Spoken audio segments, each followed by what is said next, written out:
Humans of the cardboard, welcome back to Just Nuts, guys. Today we are looking at a Master Duel deck profile. I did my deck profile on the channel a couple days ago, earlier this week, on the reptile pile. That's what I'm calling it. It's just a bunch of the good generic reptile cards that kind of combine together to make a really cool strategy. Actually pretty strong. I think it's a legit rogue deck if you want to play it, at least in the TCG. But things are different in Master Duel. We are a couple sets behind. Reptiles have gotten a lot of their support very recently in core sets and such. So this is what I have. I had multiple comments asking me, what would you do if you were trying to build this deck in Master Duel? And honestly, you just get further and further away from the ogdoadic stuff, from the reptile stuff in general. But we'll be going over that here. I'll show you what I think, what I'd be playing here. It's obviously a chaos invoked variant. You could also look at stuff like what are they called Orchist, but I know Orchist has different bans in Master Duel. Like Galatea at 1 is kind of ugly, but yeah. But obviously this isn't like a perfected list. As you can see, there's like 19 cards in my extra deck. You can definitely flub around with that. I'm just showing you a bunch of different options you can go for. But yeah, let's just get into this thing and we'll talk about, you know, card choices and main differences as we go. So a lot of the cards, well, I guess first it's most important to say, what are we missing from in Master Duel that we have in the TCG? The biggest things are like the reptile engine, an insanely good extending engine in the deck. Without that engine, and also something like Night Sword Serpent being a really good extender.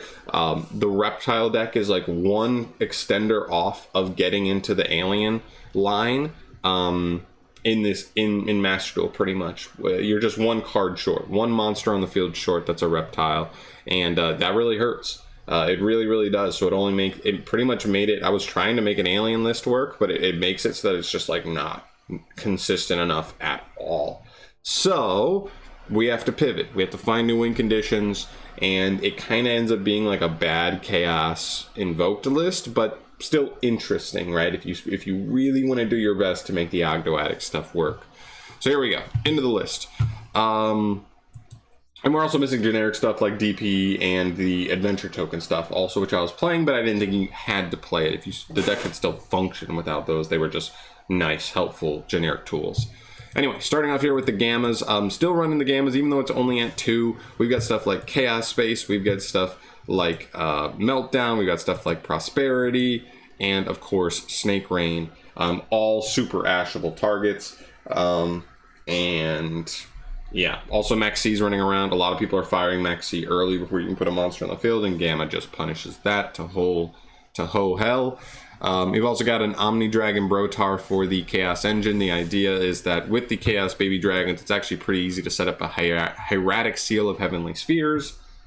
This card bounces a monster or a card non-targeting, I believe. Yeah, bounces any face-up card non-targeting, and then when it's tributed, it can summon a dragon out of the deck and make it 0/0. That would be your Brotar, and then Brotar can then at least search you either a Levianeer or another Collapse Serpent, which is pretty good. So definitely like him. Definitely, it's a cool one-off if you're going to play the Heavenly Spheres in the deck.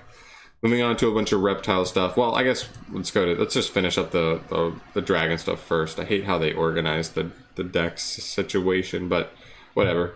Double Wyver Burster, double Collapse Serpent. In Master Duel, these are actually unbanned completely, but I think 3 and 3 is just a little bit overkill, especially with Chaos Space. Like, it's so easy to get these if you want them, so I wasn't that focused on that. And then 1 Levianeer. I just wanted a power card, especially going second, to be able to search off of Chaos Space. So if we had a way to like get the graveyard set up really easily, really quickly, this card just becomes an absolute house playing into boards, and then still facilitates some rank 8 plays. So really strong there. And then we get to Invoked. Obviously the 3 Alistairs coming down here. Obviously the 2 Meltdowns, and you know the invocations. It is what it is. For the ogdoadic stuff, triple Nunu, triple Nalia, 1 Zoha, 1 Curse, Alert, and Aggro Abyss. This is the same engine I normally run. Again, I guess you could try your best to try and pivot into the King and Queen build, but again, I just like fundamentally can't get on board with that build because you need both on field for them to really feel super impactful, and if they're not, exactly both of them are not on field, it's hard to feel like super impactful. Like the board you're setting up is like actually crazy. But Aggro Abyss is still really cool. Being able to curse into Analia every turn and get Aggro Abyss back online is really strong. This card is a house. You can win grind games just on this guy's back alone. So I do think he's worth playing. Yeah, like, I don't know. It's pretty good. It's good. Moving on here into the spells. Monster Reborn, just really good. This deck fills up the graveyard so easily. Sometimes just that one extra body is enough to get you up into an access code or get you into a rank 4 or rank 8. Also, doing this actually triggers Curse and Alert as well and makes Ogdo Abyss live. So there's a lot of cool things you can do with that, with the Monster Reborn. Obviously, the Snake Rains. This is the most powerful card you can be resolving in the deck, probably. At least it is in the modern build. This is also good, but maybe just not as strong because you can't get to the alien play off of this by itself, unfortunately. The invocations, of course, the chaos spaces, you know, the super standard. I am rolling Prosperity here. The main idea with Prosperity is if you're seeing 1 or 2 of your engines, you really don't need, I don't know, probably half your extra deck in those duels. So it does make it super flexible, and if you're ever in a pinch, you can only just banish 3 and just like keep it simple, you know what I mean? Banish 1 of your King of the Feral Imps, and if you think like, oh, I'm probably not going to need my Strenna play this duel, Strenna and Hyperton also go, right? And then you're good to go. You're good to dig 3 cards deep. You don't have to go crazy on it because if that's the situation where you're drawing at least 2 engines or maybe all 3 engines, you don't need to do a huge Prosperity anyway. You already have a really good hand. So like, this is fine, just a consistency piece if you need it in an awkward hand, and you know, can get you there. Triple Water Lily, unfortunately I do think you need to play 3 of this. I don't love it, but you know, it is what it is. You know, if you want to grind, you got to be able to search this card like every turn, because otherwise you're not really doing much with your grind game. Obviously the Meltdowns, 2 Called by the Grave, just protecting our stuff, you know what I mean?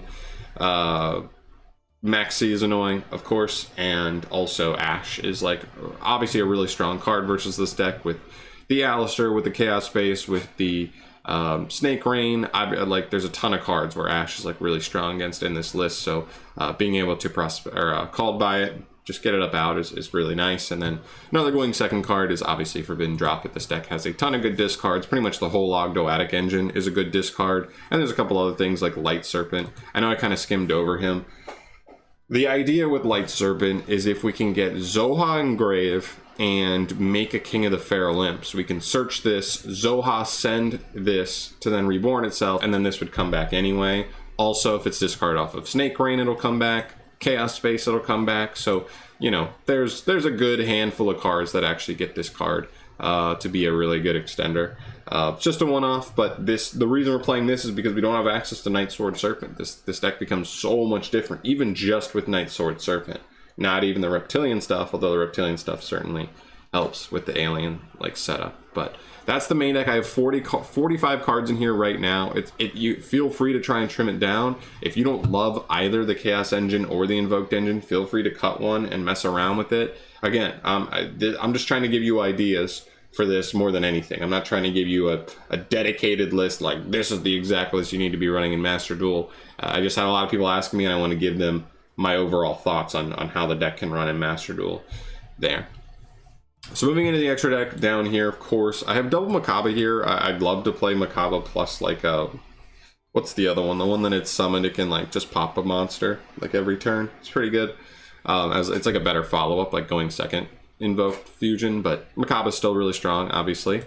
Chaos Ruler, you could definitely mess around with Gamma in the list as well, but I feel like in a pure variant, this card doesn't do as well because just grabbing a light or dark isn't as impactful, whereas in this list, you're grabbing either of the Baby Dragons as crazy extenders. You're grabbing Alistair as the best normal summon in the deck, right? You can potentially find Levianeer and stuff like that. So this card's just so much more powerful in this list. It's an 8. This list seems to want to lean on the 8 engine a little bit more so than the more pure build. So yeah, I think this card's like really nasty.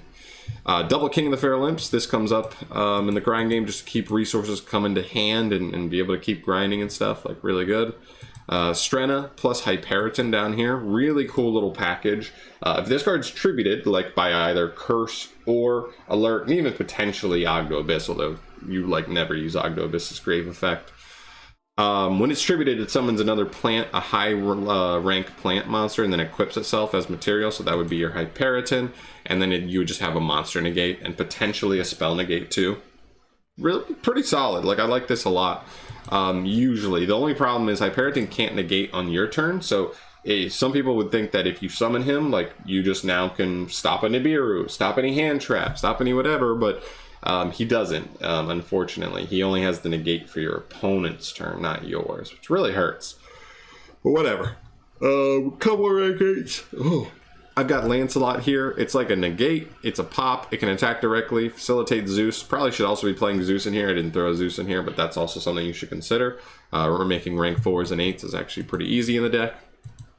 Hope Harbinger, I would probably pick one of these and roll with it. Some people prefer the Hope Harbinger, some will prefer Lancelot because it does a little more, but it's weaker stat-wise, so it's easier to work around, I think.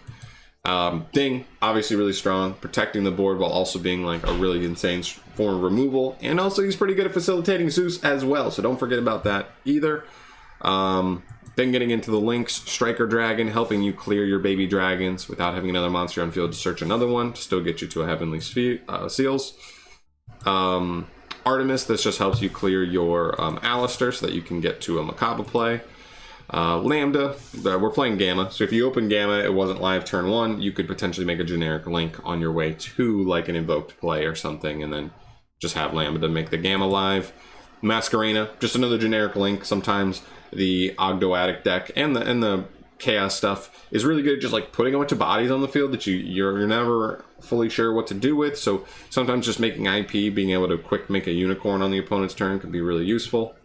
The one Echidna, I still like Echidna, and simplified board states, this card can be huge to help us just get back into like an Aggro Abyss or something, and then be able to obviously summon him back with a Water Lily and just keep the train rolling.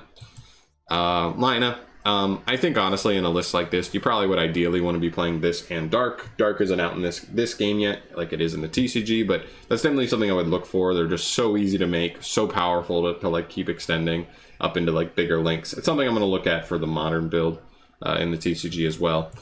Obviously the Unicorn and then Access Code, like the deck just puts a bunch of bodies on the field fairly easily, so being able to climb into Access Code just gives you that, gives you something that gives you a ton of value for climbing up into that. But yeah, that's mostly it. I mean, listen, I'm not gonna lie to you, I don't love these kinds of builds because it just kind of feels like we're getting away from the ogdoadic stuff. There's no real win condition that's reptile based in this deck, and that really like kind of irks me, you know what I mean? Like, I don't like playing this as just an engine that then gets to generic win conditions. I'd rather be seeing the alien end board and like winning duels that way, but it is what it is, you know. People were curious, and unfortunately the deck just doesn't work that smoothly yet. But hopefully, all we need is Dawn of Majesty, and this deck immediately takes a leap, at least to being able to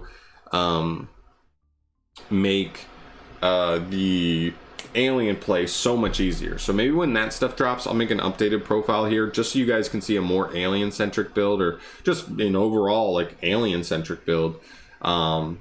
Because like you know, we're just kind of getting away from like the core value of the deck, which is like, oh, cool reptile stuff. No, we're just using the cool reptile stuff to get to non-reptile, less cool stuff. But listen, it's still cool. Feel free to run with this. This is obviously up to your opinion. Feel free to maneuver this list however you want, make up new win conditions, all that stuff. I just want to give you something to start off with, at least looking at the current state of the reptile deck in Master Duel. But that's going to do it for me today, guys. Thank you so much for watching. As always, let me know your thoughts down below. Like, is there some other way you can pivot in Master Duel right now without even having to wait for any more like cards to get released? Or is it just kind of is what it is? Like, you just got to do the best of what you can, and that pretty much includes Chaos and or Invoked at the moment. So let me know your thoughts. I'd be curious to see what you guys are rolling with right now, and I'll see you in the next one.